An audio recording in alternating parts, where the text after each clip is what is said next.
지금 이 시각까지 화제가 되고 있는 사건 사고를 국내 1호 프로파일러 출신의 배상훈 서울디지털대학교 교수 양지열 변호사와 함께 이야기 나눠보겠습니다. 안녕하십니까? 안녕하세요. 네, 어서 오십시오.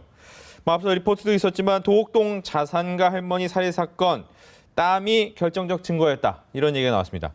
땀으로 DNA를 채취할 수 있습니까? 땀 자체는 DNA가 없습니다. 근데 보통 이제 땀이 흘러나는 과정에서 표피세포가 많이 나옵니다. 예. 그러니까 보통 이제 우리 구강에서 많이 하는 거는 뭐 저기 타액에는 없지만은 그 구강세포가 거의 흘러나오죠. 마찬가지로 땀 속에 있는 표피세포를 통해서 하는데 옛날 같으면 불과 한 5년 전만 해도 거기서 이제 저기 DNA를 채취하기 쉽지 않았습니다.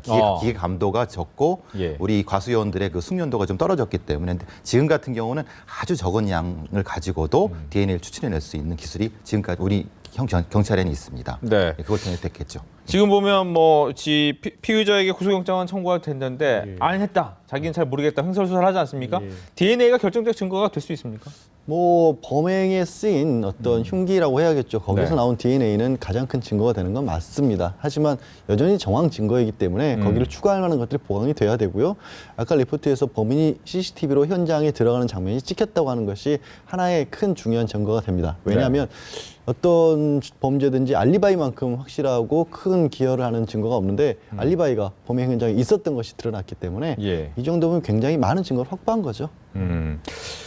배상훈 교수님, 예전 같으면 뭐 찾을 수 없었던 증거를 찾는 과학기술이 많이 발전했다라고 하는데 어떻게 이 땀 말고 또 예로 들만한 것이 있을까요? 어떤 게 있을까요? 기본적으로 이제 미세 증거물이라고 해갖고요. 네. 약간의 그 냄새 같은 경우도 냄새 포집기가 따로 있습니다. 그래서 네. 그 현장에 일정 정도 이제 고정돼 있거나 아니면 이제 바람 유통이 없는 그 현장일 경우에는 냄새를 포집해 갖고 그것이 범인에서 나오는 특이한 어떤 냄새와 유사성도 비교하는 경우도 있고요. 그리고 아주 작은 뭐 타액 같은 경우도 가능한 거고 뭐 아주 요새 같은 경우는 이제 미세 증거물이라 갖고요. 아주 작은 그러니까 이제 실험실 수준에서 가능했던 게 지금은 현장에서도 가능한 것이 많습니다. 예, 정말 뭐 세밀한 증거만이라도 찾아낸다면 그것을 가지고 범인을 확인할 수 있는 그 정도까지 수준이 올라왔다라고 하는데 보면 이 말씀하셨다시피 어떤 뭐 끈, 땀 이것밖에 증거가 없단 말이죠. 그러면 어떻게 해야 됩니까? 지금은 이제 본인이 자백을 하지 않는 상태이기 때문에 네. 그러면 이제 그 현장을 재구성해야 됩니다. 그러니까 흔히 말하는 피해자의 어느 부위에서 나온 부분이 DNA가 있었다라는 걸 재구성해서 이것은 살해할 수밖에 없는 힘의 그 작용점들 같은 걸 다시 재구성하게 되면 이것은 살해하는 당시에 나타나는 흔적이다. 그리고 그 속에 나타나고 있는 DNA밖에 있을 수밖에 없다라는 걸 재구성한다면은 명백한 증거가 될 수 있다는 거죠. 상당히 좀 어떻게 보면 그 부분 역시도 좀 많은 고민이 필요할 것 같은. 그렇죠. 즉 정확한 그 증거 채집과 위치 추적이 필요한 부분입니다. 지금 하고 있을 겁니다, 사실. 예. 근데 문제는 이 살해당한 할머니 같은 경우에 상당히 이제 재력이 많은 분이신데 보니까 없어진 물건은 또 없어요. 그렇죠. 네. 왜 그러냐면 애초에 처음에 이제 미스테리라고 했을 때부터 면식범일 가능성이 높다고 얘기를 했지 않습니까? 가장 큰 이유가 뭐 출입을 하는 데서 강제적으로 들어오는 흔적도 없었고 말씀하신 것처럼 집안에서는 별로 없어진 게 없고 그 얘기는 뭐냐면 이제 추측이지만 할머니를 그렇게 묶어놓고까지 살해를 할 필요성이 뭐가 있었을까? 결국에는 대화라든 강요를 할 필요가 있었던 거죠. 할머니가 상당히 자상가, 굉장한 재력이 있다는 걸 알고 있는 사람이었기 때문에 예전부터 알고 있었던 사이였기 때문에 아마도 묶어놓고 얘기를 해서 뭔가를 좀 얻어내려고 했던 게 아닌가. 그런데 그게 실패했고 결국에는 이제 안타깝게도 살해하는 정도에 이르는 게 아닌가 싶어서 그런 부분은 이제 범인이 만약에 자백을 하고 한다면 밝혀지겠죠. 네. 뭐 아까 전에 이제 자백이 어렵다면 여러 가지 정황 증거를 맞춰가야 된다고 하는데 보통 이런 분들한테 이제 좀 오락가락하는 진술이 있을 때는 어떤 식의 접근을 합니까? 기본적으로 이제 이 사람들 같은 경우는 제한된 합리성의 논리에 빠져 있는 거죠. 자기가 요것만 버티게 되면 다음은 이제 버틸 수 있다라고 하는 그런 함정에 빠져 있는 거죠, 사실은. 그리고 사실 이분이 뭐 전과가 좀 있고 예전에 뭐 사기가 뭐 그런 것도 좀 있다는 얘기가 있는데 그렇다면 경험치가 아마 있을 겁니다. 그러니까 일정 정도 부인하는 과정 속에서 자기가 빠져나갈 구멍들을 지금 찾아내려고 하고 있는 거고 문제는 좀 어려운 부분이 그겁니다. DNA가 나온 부위라든가 그리고 어떤 이 피해자의 사망 추정 시간이 조금 애매할 수가 있습니다. 그렇다고 한다면 이렇게 주장할 수가 있는 거죠. 자기는 요 시간에 왔다 갔지만은 이 피해자의 사망 시간이 여기가 아닐 수도 있다라고 이렇게 바꿔서 주장할 수가 있다는 거죠. 그러면 이제 정확하게 사망 시간을 정확히 맞춰갖고 이 사람이 출입했던 시간들을 정확히 맞춰본다면은 그것도 역시 깰 수 있는 이런 방식으로 하나하나씩 깨나가는 방식으로 자백을 유도하는 방식이 될 수 있을 것 같습니다. 네. 이런 부분도 있어요. 이게 범인 같은 경우에는 이제 아직은 물론 이제 당연히 무죄로 추정을 받지만 피의자 같은 경우에는 본인의 DNA가 채취될 수 있다는 생각 자체를 못했던 것으로 보여요. 왜냐하면 이 DNA는 결국에는 샘플 비교를 해야 되는데 샘플 비교를 하는 과정에서 샘플 채취를 하는데 본인의 자발적인 협조를 구해서 한 거거든요. 예. 그러니까 이게 영장을 받아서 원래 본인이 거부하면 이거는 강제 수사를 해서 압수수색을 하지 않고는 못 받는 샘플인데도 순순하게 응했다는 것은 설마 거기서 내 걸 찾아낼 수 있으리라 몰랐던 거예요. 네. 그래서 지금 굉장히 횡설수설하면서 당황하는 부분도 있기 때문에 이런 부분을 명확하게 제시를 하고 더하기 이제 영장 실질 심사를 하게 되면 변호인이 필수적으로 이렇게 대동을 해서 도와주게 돼 있거든요. 이런 경우에 변호인의 사실은 가장 큰 역할은 뭐냐면 당신이 지금이라도 자백을 해야 형량에 있어서 조금이라도 이익을 얻을 수 있다는 것을 설득을 하는 것이 또 변호인의 큰 역할이기도 합니다. 그 과정에서 의외로 자백하는 경우도 있어요. 네. 양지열 변호사님 이야기대로라면 어떻게 보면 완전 범죄를 꿈꿔왔다고 볼 수도 있겠네요.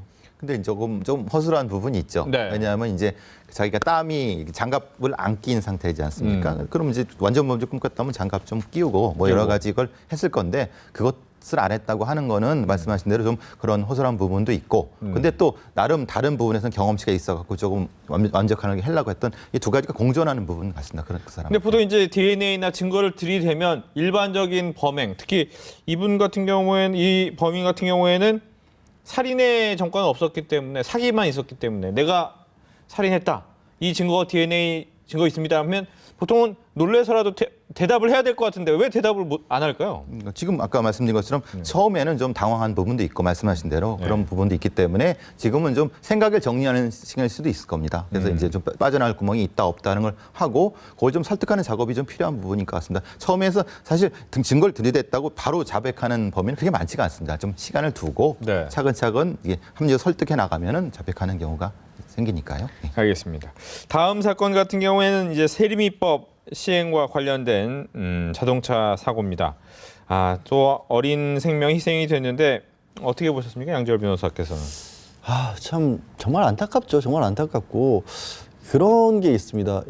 우리 법을 하는 사람 입장에서는 법은 항상 최후의 수단이고 최소한 이것만은 지켜달라. 그러니까 여기만은 넘어가면 안 되는 선이다라고 그렇게 이렇게 정해놓는 게 법인데. 네. 국민들께서 간혹 오해를 하시는 것 같아요. 이것만 피해가면 되는 게 법이다라는 생각을 하시다 보니까 이게 정말로 이 법을 이렇게까지 만들어낸 취지가 있는데 그게 아니라 요것만 하면 난 앞으로도 그냥 운행할 수 있어 라고 생각을 했기 때문에 이런 안타까운 일이 벌어지는 거죠. 네. 이제 이번 사건 같은 경우에는 고의냐 과실이냐라는 부분이 좀 중요할 것 같은데 몰랐다라는 부분이지 않습니까? 이 부분은 어떻게 보십니까? 근데 몰랐다 하더라도 네. 아이들이 어느 정도로 이제 행동하는 반경이 넓고 또 한 명이서 이렇게 컨트롤할 수 있는 아이들이 너무 많기 때문에 적어도 한두 번은 확인을 했어야 된다. 그러니까 자기가 몰랐다 하더라도 그 책임을 면하지 수 없을 것 같습니다. 분명히 자기 앞에 있는 걸 확인하고 출발을 했어야 되는 거죠. 그게 보면 이 집이 이제 어린이집에 도착해서 벌어진 사고잖아요. 그렇죠. 그러면 아마도 확인을 저는 해보지 못했습니다. 어린이집 주변이기 때문에 어린이 보호구역일 가능성이 높습니다. 어린이 보호구역 내에서는 평소보다 훨씬 중대한 어떤 과실로 보고 그리고 이제 이른바 세리미법에서 동승자에게도 그러니까 운전자에게 주의의무를 두고 더하기 동승자를 두도록 한 이유는 뭐냐면 동승자가 내려서 그런 부분들을 확인을 또 해야 된다는 그런 얘기거든요. 근데 네. 그것도 이루어지지 않은 것 같거든요. 그 얘기는 일단은 경찰에 적용한 것처럼 교통사고 처리 특례법상에 적용을 받는 거고요. 그다음에 그렇게 다쳤을 경우에도 혹시라도 조금이라도 낌새라도 있었으면 확인을 했어야 되는데 그거를 안 했을 경우에는 이른바 뺑소니라고 하는 부분까지 적용될 가능성이 있는 거죠. 네. 보통 이제 차 사고 났을 때 운전자 같은 경우에는 그 사고를 아예 모르는 기척도 못 느끼는 경우도 있습니까?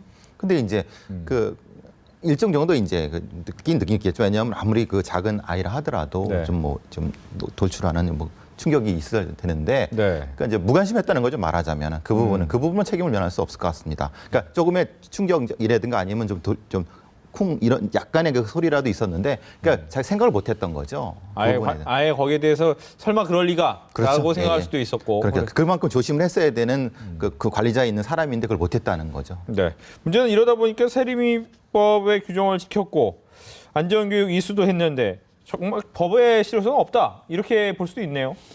처음에 말씀드린 것처럼 법이라고 하는 게 결국에는 법의 취지가 뭔가를 생각을 해서 이만큼 주의하라는 얘기구나 하고 더 관심을 갖지 않는 한 그냥 법에 이거 하라 그랬으니까 이것만 하면 빠지라고 하면 돼. 차 노란색으로 색칠하고 안전지 놓고 그냥 형식적으로 동승자 부여하면 되고 아니면 운전기사하고 원장하고 2년에 한 번 정도 교육만 받으면 돼. 교육 시간에 가서 그냥 앞에서 틀어주는 비디오 보고 있고 그냥 잠깐 졸다 오면 돼. 이런 식의 사고방식을 가진 이상은 네. 법을 아무리 어떻게 해도 될 수가 없는 거죠. 이거는 정말 법이 될 문제는 아니다라고 봐요. 어린이에 대한 보호 의무는. 알겠습니다. 세 번째 사건은 사학 중에 하나죠. 서강대에서 일어난 오리엔테이션 행사에서 여러 가지 성희롱에 관련된 문구가 적혀 있는 종이가 붙어 있었습니다. 어떤 내용이었습니까? 먼저 양지열 변호사님. 글쎄 이거를 참 설명을 드리는 것 자체에도 네. 민망스러운 얘기들을 뭐 이렇게 방 이름 같은 거에 여성의 신체 부위 같은 것을 명시해서 이렇게 방 이름을 적는다든가 아니면 뭐 좀 만지라든가 이런 식의 네. 것을 강요한다거나 아니면 분명히 당하는 여학생 입장에서는 성적으로 수치심을 느낄 수밖에 없는 그런 동작들을 하도록 하는 그런 것들을 강요했다는 거죠. 신입생 환영회에서. 예. 교수님, 이렇게 어떻게 보면 성적으로 어떤 문제를 일으킬 때는 어떤 심리를 보통 가지고 하는 경우가 많습니까? 기본적으로 이제 우월감이죠. 그리고 우월감을 표출하고 싶은 겁니다. 네. 그걸 통해서 이제 자기가 이제 계급이 확실히 서열이죠. 서열을 확실히 인지시키려고 하는 거죠. 근데 이제 가장 여성으로서 가장 수치스러운 게 성적인 부분이고 남자들 같은 경우는 폭력이 되는 거죠. 뭐 이게 포괄적으로 말하자면 군기잡기죠. 뭐 얼마 전에 아시다시피 뭐 체육대학에서 그 신입생들을 뭐 좀 표현이 그렇지만 운동장을 막 돌게 하면서 뭐 구타도 하고 그런 것처럼 네. 그런 권위의식을 의도적으로 이렇게 좀 하려고 하는 그런 심리가 이제 기본적으로 내재해 있는 겁니다. 보통 이제 신입생한테 이런 경우 꽤 요즘에 많이 보여요. 그게 가장 최근에 뭐 왕따 문제도 그렇고요. 네. 사회에서의 갑질 문제 논란도 그렇고 비교적 경쟁적으로 봤을 때 자기보다 약하다고 하는 상대를 향해서 이런 것들이 가해진단 말이에요. 이거는 우리 사회 자체가 가진 구조적인 문제점이 아닌가. 아까 말씀하신 것처럼 그래요. 예전에도 뭐 제가 학교 다닐 때도 뭐 신입생들 통과의례라고 하죠. 뭐 선배들이 술을 많이 마시게 한다든가 이런 것들이 있었지만 이렇게 어떻게 보면은 뭐랄까 정말로 진짜 계급을 나누듯이 정말로 서열을 나누듯이 이런 식의 갑질까지 가는 경우는 별로 없었거든요.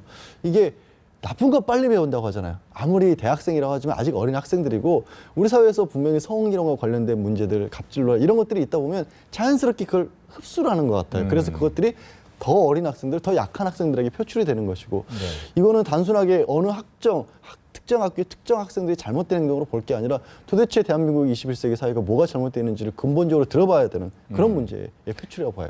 알겠습니다. 끝으로 그렇다면 교수들이나 학교의 문제는 없습니까? 매일 학생들한테만 잘해라고 할 수는 없지 않습니까? 그렇죠. 네. 이게 이제 특히 이제 신입생 환영회 같은 경우가 학교 측이 주창하는 경우가 아니라 학생회 측에서 자발적으로 하는 경우들이 많거든요. 그러다 보니까 자연스럽게 조금 관심을 소홀히 하는 경우들이 있어요. 그런데 가는 학생도 그렇고 보내는 학부형들도 이게 학교에서 하는 거라고 생각을 하지 그냥 학생들끼리 하는 모임이라고 생각을 잘 못해요. 학교에서도 조금 더 주의를 가지고 관심을 기울여야겠죠. 알겠습니다. 이렇게 해서 사건, 사고에 대해서 두 분과 함께 이야기를 나눠봤습니다. 오늘 얘기 잘 들었습니다. 고맙습니다.